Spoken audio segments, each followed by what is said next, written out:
Bapak Ibu pendengar yang dikasih dalam Tuhan, jumpa lagi dengan saya Pendeta Peter Tauran dalam program Renungan Pagi di Radio Suara Kemenangan. Pagi ini saya mengajak kita untuk sama-sama membaca satu bagian di dalam firman Tuhan dalam Ibrani pasal 12. Kita akan bacakan beberapa ayat 1 sampai ayatnya yang ke-7. Ibrani 12 ayatnya yang pertama, firman Tuhan katakan, karena kita mempunyai banyak saksi bagaikan awan yang mengelilingi kita, marilah kita meninggalkan semua beban dan dosa yang begitu merintangi kita, dan berlomba dengan tekun dalam perlombaan yang diwajibkan bagi kita. Marilah kita melakukannya dengan mata yang tertuju kepada Yesus, yang memimpin kita dalam iman, dan yang membawa iman itu kepada kesempurnaan, yang dengan mengabaikan kehinaan tekun memikul salib ganti sukacita yang disediakan bagi Dia yang sekarang duduk di sebelah kanan takhta Allah. Ingatlah selalu akan Dia yang tekun menanggung bantahan yang sehebat itu terhadap dirinya dari orang-orang berdosa, supaya jangan kamu menjadi lemah dan putus asa. Dalam pergumulan kamu melawan dosa, kamu belum sampai mencucurkan air mata. Dan sudah lupakah kamu akan nasihat yang berbicara kepada kamu seperti kepada anak-anak? Hai anakku, jangan anggap enteng didikan Tuhan, dan janganlah putus asa apabila engkau diperingatkannya. Karena Tuhan menghajar orang yang dikasihinya, dan Ia menyesah orang yang diakuinya sebagai anak. Jika kamu harus menanggung ganjaran, Allah memperlakukan kamu seperti anak. Di manakah terdapat anak yang tidak diajar oleh ayahnya? Tetapi jika kamu bebas dari ganjaran yang harus diderita setiap orang, maka kamu bukanlah anak, tetapi anak-anak gampang. Bapak Ibu Saudara yang kekasih di dalam Tuhan, pagi ini kita boleh belajar bagaimana kita bisa terus hidup bertekun dalam iman yang sudah kita bangun. Kita sudah belajar dari tokoh-tokoh yang tertulis di dalam Alkitab, mulai dalam Ibrani pasal 11 ayat 1. Ya. Dan hari ini kita baca firman Tuhan katakan di sini, karena kita mempunyai banyak saksi bagaikan awan yang mengelilingi kita, marilah kita menanggalkan semua beban dan dosa yang begitu merintangi kita, dan berlomba dengan tekun dalam perlombaan yang diwajibkan bagi kita. Bapak Ibu Saudara yang kekasih, bagaimana kita bisa menjalani hari hidup yang terus berkemenangan? Yang pertama kita katakan sini, bangun kesadaran bahwa kita sudah punya banyak saksi. Kemarin kita belajar dari tokoh-tokoh itu, dari para saksi-saksi iman, pahlawan-pahlawan iman yang ditulis di dalam Alkitab bagi kita. Dan mereka adalah menjadi saksi bagi kita apa yang sudah ditulis di dalam Alkitab itu. Nah, Bapak Ibu Saudara yang kekasih, jangan sampai kita menganggap dunia mereka berbeda dengan dunia kita. Mereka mungkin lebih dekat dengan Tuhan daripada kita. Dalam Ibrani pasal 11, apa yang sudah dibeberkan di sana, ada kesaksian-kesaksian yang luar biasa. Bahkan dikatakan di dalam ayat yang ke-32, dan apalagi yang harus aku sebut, sebab aku akan kekurangan waktu apabila aku hendak menceritakan tentang Gideon, tentang Barak, tentang Simpson, tentang Yefta, tentang Daud, tentang Samuel, dan para nabi yang karena iman telah menaklukkan kerajaan-kerajaan, mengamalkan kebenaran, memperoleh apa yang dijanjikan, menutup mulut singa-singa, memadamkan api yang dahsyat. Mereka telah luput dari mata pedang, telah beroleh kekuatan dalam kelemahan, telah menjadi kuat dalam peperangan, dan telah memukul mundur pasukan-pasukan asing.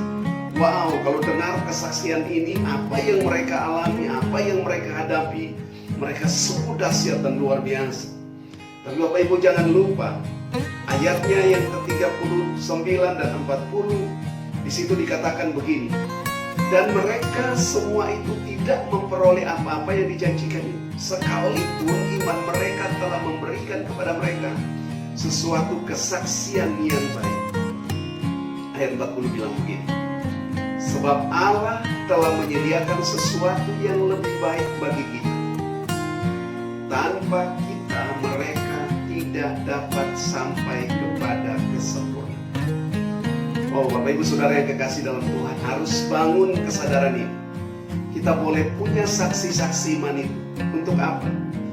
Untuk kita pelajari, melihat dari mereka kesaksian-kesaksian yang mereka hidupi, untuk mengenalkan kita akan Kristus. Apa yang mereka hidupi ini, semuanya mereka hidup di bayang-bayang. Ingat bahwa perjanjian lama itu adalah bayang-bayang, dan perjanjian baru itu adalah realita, di mana Kristus menjadi sentral, Kristus menjadi pokok. Semua yang diceritakan di dalam perjanjian lama itu bayang-bayang tentang hadirnya suatu manusia penebus, Kristus bagi kita.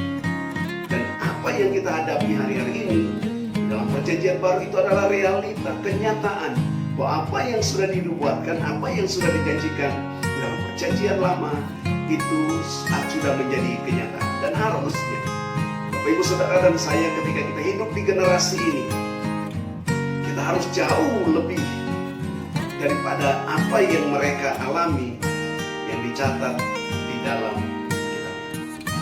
Karena dikatakan di situ, sebab Allah telah menyediakan sesuatu yang lebih baik bagi kita. Sesuatu yang lebih baik itu adalah pribadi Kristus sendiri. Sesuatu yang lebih baik itulah anugerah di dalam Yesus Kristus yang telah menyelamatkan kita.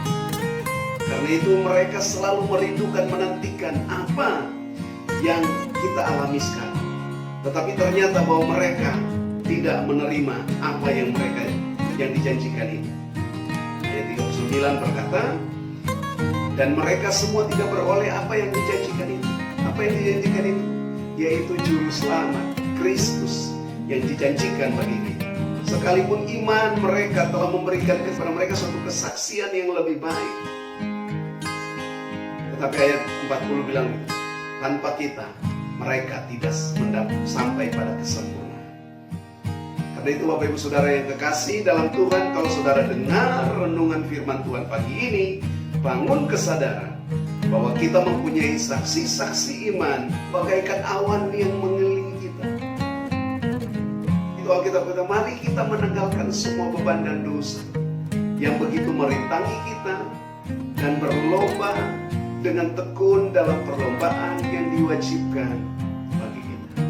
Bapak Ibu Saudara yang kekasih dalam Tuhan, kehidupan ini, perjalanan hidup ini seperti sebuah perlombaan, seperti seorang olahragawan. Dan seorang olahragawan, Alkitab Paulus tulis kepada Timotius, seorang olahragawan harus melatih diri begitu rupa, harus mengikuti semua aturan-aturan, ada ketentuan-ketentuan supaya jangan kita mengalami diskualifikasi ketika kita bertanding. Nah, bagaimana kita bisa berkemenangan, kita bisa berlomba dengan baik sampai kita memperoleh hasil, memperoleh mahkota, memperoleh hadiah, yaitu mahkota surgawi yang disediakan bagi kita. Maka di situ dikatakan, marilah kita meninggalkan semua beban dan dosa yang merintangi kita. Ada yang namanya beban dan ada yang namanya dosa. Tidak semua beban itu adalah dosa. Tetapi terkadang kita tidak mampu memikul beban itu, dan ketika kita menyerah, bahkan itu bisa mengakibatkan kita itu menjadi dosa. Bapak Ibu Saudara yang kekasih dalam Tuhan, saudara mungkin tidak berbuat dosa, tetapi ketika saudara menghadapi segala keadaan situasi, saudara menjadi lemah, menjadi cemas, menjadi khawatir, menjadi takut, putus asa, depresi. Itu membawa saudara sampai yang disebut dosa.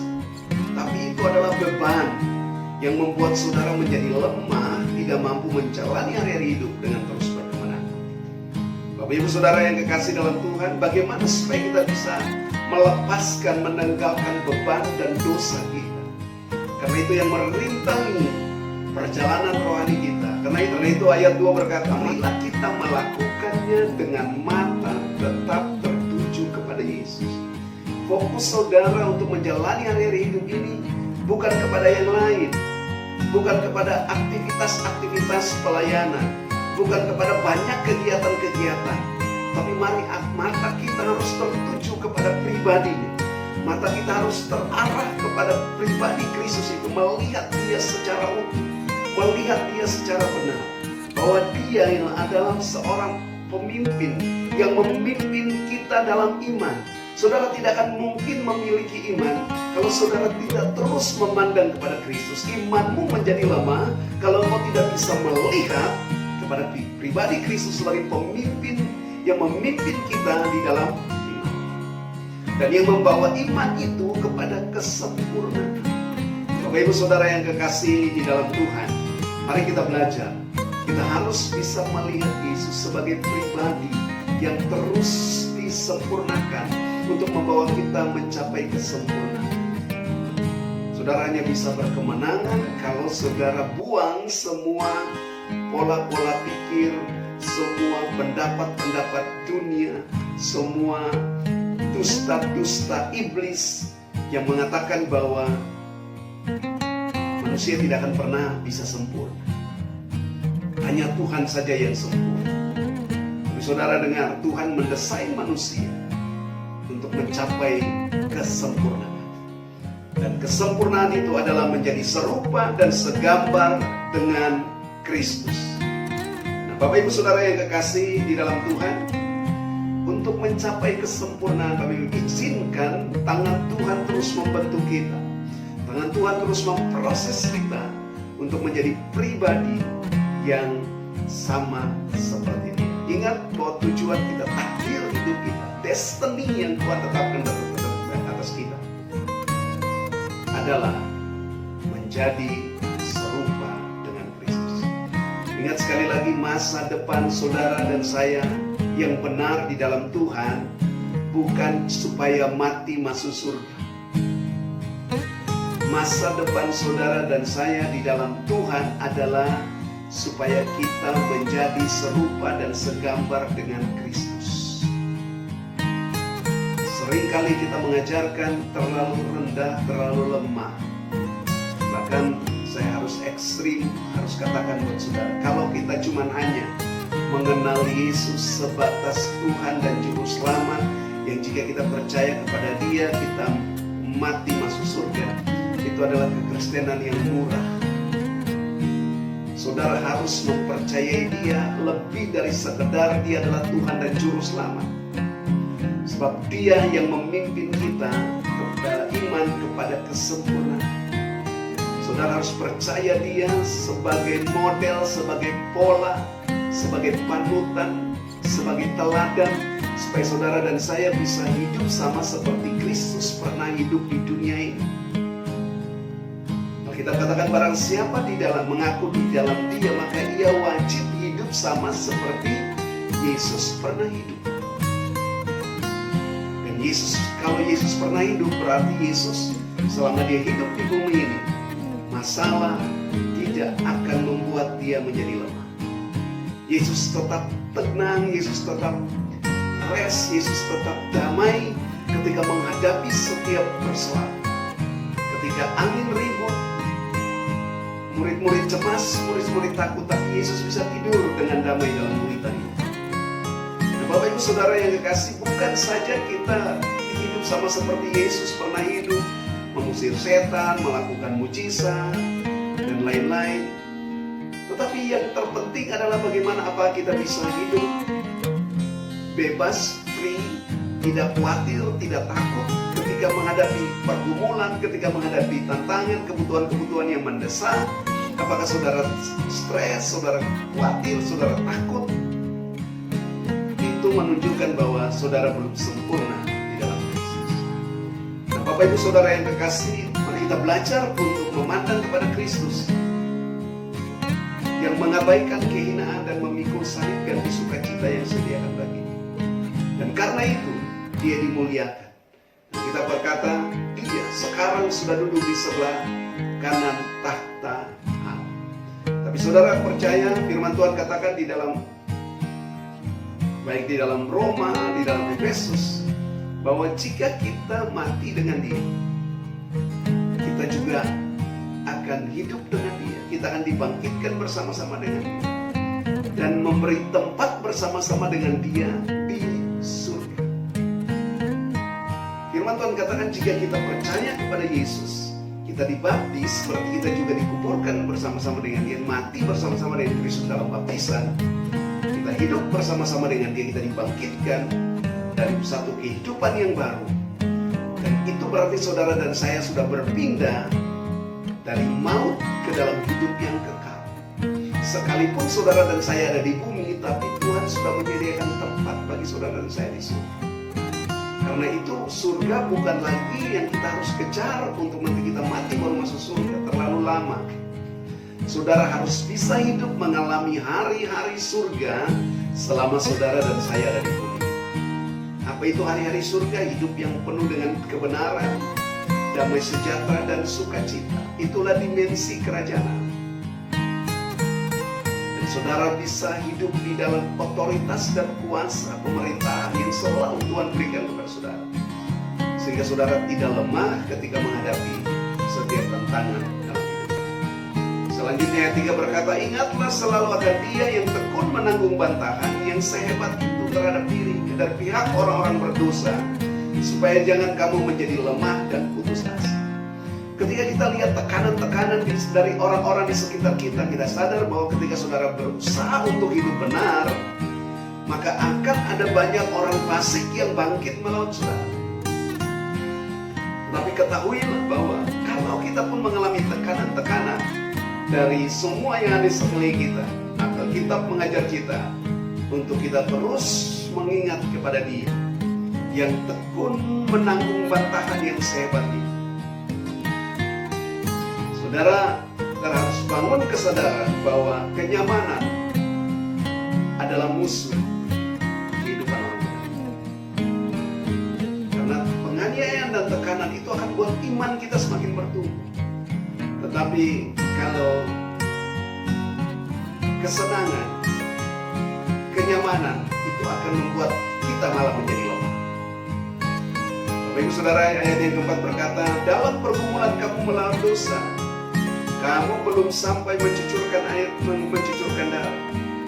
Dan sudah lupakah kamu akan nasihat yang berbicara kepada kamu seperti kepada anak. Bapak Ibu Saudara yang kekasih dalam Tuhan, mari kita memposisikan diri kita sebagai menjadi anak-anak yang taat. Kalau kita menjadi anak-anak yang taat di dalam Kristus, maka saya jamin saudara dan saya akan mengalami kemenangan demi kemenangan, bertumbuh dari satu kemuliaan kepada kemuliaan, dan saudara tidak akan pernah bisa menjadi lemah. Selanjutnya ayat 6 berkata, karena Tuhan mengajar orang yang dikasihinya dan menyesa orang yang diakuinya sebagai anak. Jika kamu harus menanggung ganjaran, Allah memperlakukan kamu seperti anak, di mana terdapat anak yang tidak diajar oleh ayahnya. Lalu ayat 8, tetapi jika kamu bebas dari ganjaran yang harus kamu derita oleh setiap orang, maka kamu bukan anak, tetapi anak-anak kembang. Bapak Ibu Saudara yang kekasih dalam Tuhan, bangunlah kesadaran bahwa setiap tantangan, persoalan, masalah dalam hidup itu bukan karena Tuhan membenci kita, bukan karena kita berdosa, tetapi itu sedang memproses kita untuk menjadi anak-anak yang dewasa, menjadi anak-anak yang matang, menjadi orang-orang yang bisa untuk melaksanakan agen-agen kerajaan di muka bumi. Sebagai prajurit-prajurit Kristus, kita harus terlatih, dan bahkan Tuhan menginginkan kita lebih dari sekedar prajurit. Ada pasukan-pasukan khusus di setiap militer. Katakanlah kalau itu di kepolisian ada Brimob, kalau di angkatan laut ada marinir, di angkatan darat ada Kopassus, dan lain-lain. Dan Tuhan mau supaya kita menjadi prajurit-prajurit yang tangguh. Ya, dalam pertandingan, dalam perlombaan kita, saudara dan saya ditetapkan Tuhan sebagai pemenang dan orang-orang yang ditetapkan untuk menjadi. Kiranya firman Tuhan yang kita renungkan pagi ini dapat memberikan kita inspirasi, motivasi untuk menjalani hari-hari hidup. Bahkan lebih daripada itu, untuk mengubah pola pikir kita, insight kita sebagai orang-orang yang ditetapkan Tuhan untuk menghadirkan realitas kerajaan Allah di bumi. Kiranya Tuhan Yesus memberkati firman-Nya dan memberkati saudara semua. Amin.